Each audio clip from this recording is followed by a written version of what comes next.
Hoe dikwels hoor ons nie dat ons mekaar bemoedig met die woorde, ek bid vir jou, veral wanneer iemand in 'n krisis verkeer, in die hospitaal is, of iets anders mee worstel, een of ander probleem. Maklik om te sê, ek bid vir jou. Ek wonder baie keer, doen ons dit? Bedoel ons dit? Gaan ons regtig vir mekaar bid?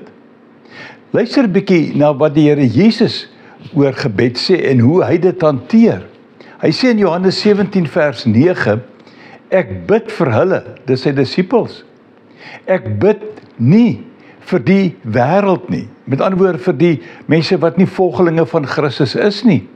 Hy sê maar vir die wat U my gegee het, omdat hulle aan U behoort. So selfs hierdie disippels wat aan God behoort, het ook Christus se gebed nodig gehad.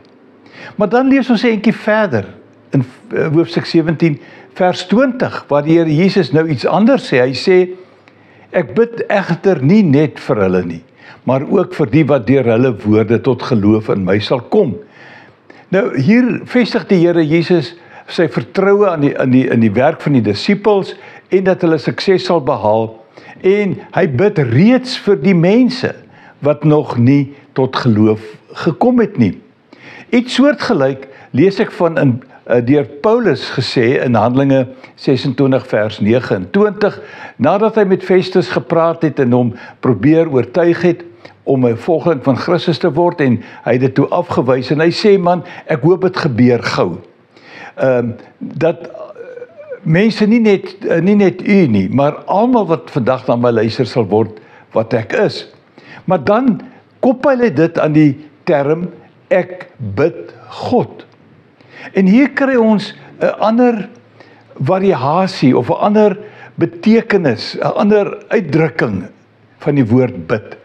Want bid beteken nie dat mense altyd met God praat nie. Dit is die mees algemene term, dat bid verwys na ons gesprek met God. Maar hier praat hy met God. Hy versoek eintlik net. Hy sê, ek bid God, sonder dat hy dit nou doen. Terwyl hy met die man praat, sê hy, ek bid God. Met ander woorde, God weet wat ek wil, wat ek vra. En hy kan dit met vrymoedigheid vra.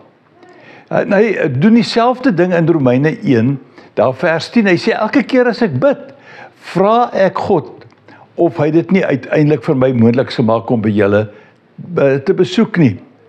En dan, die baie belangrike uitdrukking in 1 Korintiërs 14 vers 14. Hy sê, as ek in 'n taal bid, dan bid my gees, maar my verstand is onvrugbaar. Daar is 'n dimensie van gebed, wat verder strek as net verstaanbare woorde, in Afrikaans, in Engels of waar ook al. Dit is geesgebed, iets wat uit jou gees kom na God toe. En dan sê hy weer eens vir Filemon in Filemon 4, elke keer as ek bid, dink ek aan jou en dank ek my God. Ek dink dis 'n goeie benadering, en daarom, as ons ooit sou sê vir iemand, ek bid vir jou, kom ons bedoel dit. En ek wil verder gaan en sê, as ons dit nie gaan doen nie, moenie jok nie, moenie die persoon net beter laat voel nie. Sê iets anders, sê net vir hom, ek dink aan jou, en soos Paulus dan sê, as ek bid, dan gaan ek vir jou aan jou dink. Kom ons bemoedig mekaar, kom ons bid vir mekaar, maar op die eerlike manier wat God ook sal behaag. En kom ons loop mooi.